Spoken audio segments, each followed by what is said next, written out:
Washington DC ngenda kubasaba mu staging the biggest massive protest against omukazi gubayita Paula White.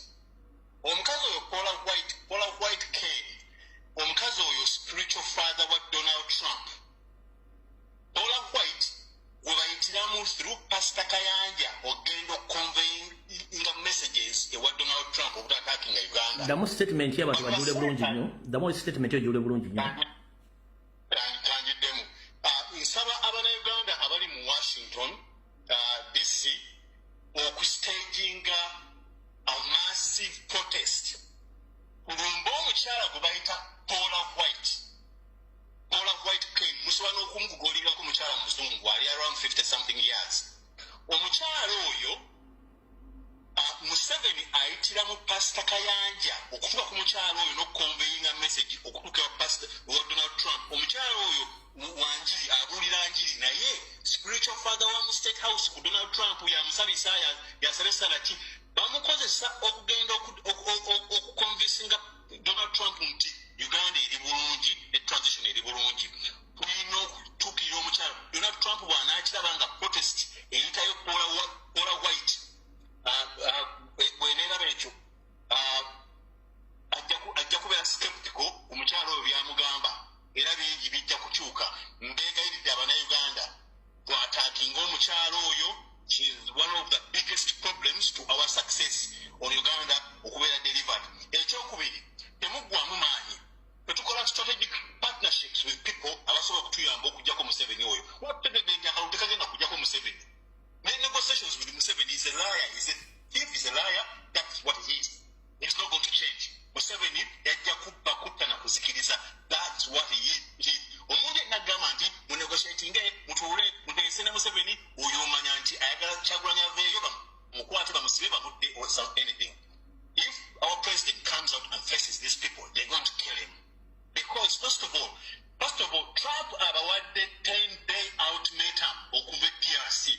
Abagambye okuva Goma, Kivu ne Bukavu eyo DRC. Kakati Kagame kyakoze kwe kugenda mu kifo bakiyita Uvira territory eri mu Eastern DRC.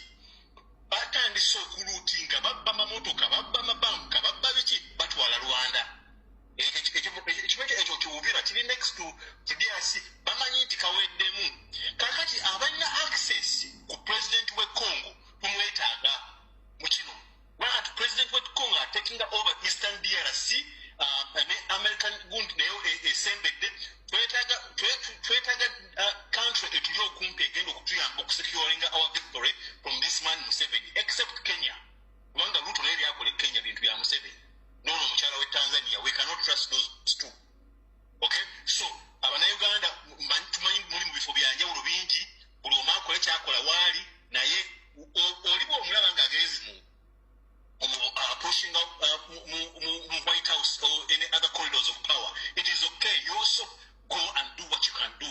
Don't operate on assumptions that all child is going to go get a nedda. Nayenga mukimanyi nti Congo tugyetaaga as a strategic partner okusobola okudelivaringa Uganda. Kubanga Congo nsonga wavu nnyo Kagame ne Museveni bebabyeyo. Abo bakola babiri fe mu kodi zaffe Kagame tumuyita stickman Girato. Mubimanyi story y'omulutalo omulweru yasalanga omusawo bakutwanga amaaso ga Kagame bamuyitanga Pirato bakutwanga amaaso ga Kagame ng'owedde nga gw'oli mufu todda mabega. Ate ono Museveni ekigambo ekimunyumira okumuyitako kye tumuyita mu kodi yaffe akasajja. Okuva nolwekyo tumuyita Museveni wa president mumuyite akasajja. Ojja kulaba bw'avaako atandika okukola ebitakwatagananga buli kyakwatako kiyuka buyulisi. Mwakozesezako statement eyo n'agyogerako a week ago. Kimuli bubi ekigambo ekyo takyagalira ddala kimunyimba. Museveni w'omulabye ayise Anita Among into closed meeting nga bali ku farm. Buli w'omulaba ng'alina ne a leader oba state person aba mu nsi ndala azze Uganda nga bali in a sort of an isolated place nga farm. Omanya ali under the biggest pressure to make a big decision. Ali ku pressure ya kuta power wanga akimanyi. Tuvaba yese Anita Mongi n'amugamba tota power to Muganda power. Oyo mukazi is a very big problem to our country. Ne few billions to enrich herself. But to run that one better for the mineral resources of such as our China and Russia. Mineral resources is going to Kuyamba Fenava Sukura CFA. Putting one of Banita Monkey Babafuna 200 billions. The world has ended. The exchange with you. But now the Mutu Dawaka, Muganyo Kuvayo, Nayesungiriwe.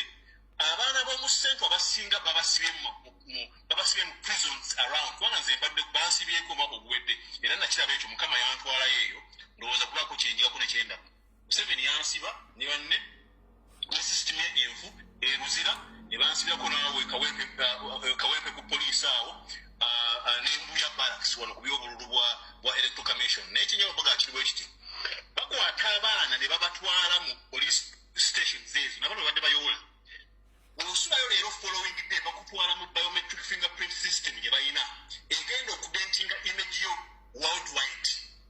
Bakikola ku baana Baganda selectively abaana abanyankole n'abanyarwanda babajjamu tebakola mu biometric ezo ekyuma ekyo kiri Kawempe ekyuma ekyo kiri ku region centers kiri Enatete ku poliisi ekyuma ekyo kiri Kajjansi ne poliisi ezo ne poliisi ezetolodde naye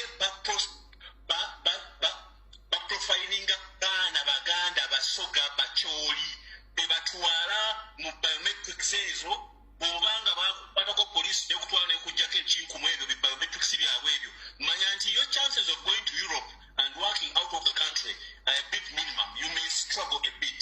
So abazadde muwagira Bobi Wine mumuwagidde muvuddeyo n'emikwano gy'ebirala netulwana ntulwangula akalulu tuli ku last phase of this. Let's not give up. So, first of all, Linda Mukato. Ngojeko system ya international police ne police ya Uganda na system yawe ngekolanga ya international police ya Interpol. Baina system eyo leta bagi integrating abogenda wane kololo kufuna ekipapula ekikufwala okufuluma. System eyo ekulaga. Kumabua. Yes, system eyo ekulaga ntikati gwe oli mwezi wa misango.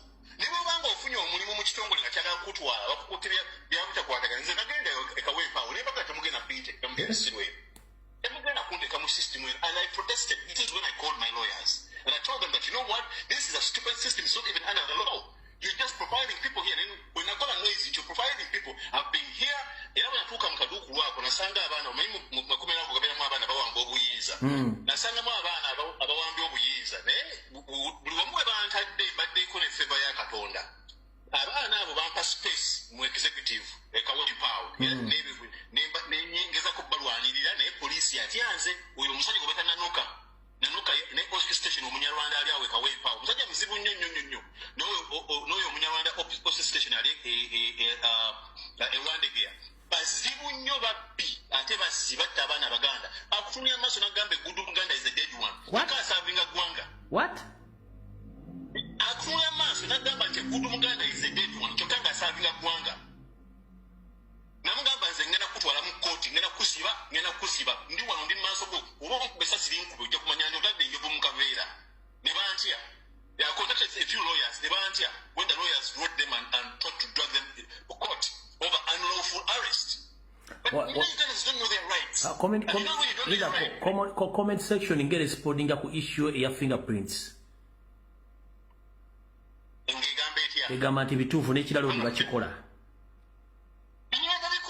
Babikola kati tulina okutuusa eggwanga tuggyewo ebintu ebyekisirusiru buli mwana gwe bateeka mu system eyo tugenda byerwezinga buli mwana gwe bateeka mu system eyo ekisirusiru tugenda byerwezinga temutuulaka ogamba nti nno Bobi Wine tumulekere kino tasobola kirwana yekka. It is you and me to combine effort and eject this thief from State House. And but first of all, they lack strategy and they lack feasible policies to steer our country into greatness. They don't have that.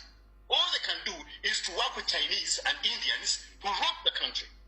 Your capital to the minimum offices on a banana musomesa abaana ng'okwata school fees n'osomesa abaana n'omutwala ku university mumanye nti emirimu gyonna 90% gifilled by bantu abalwana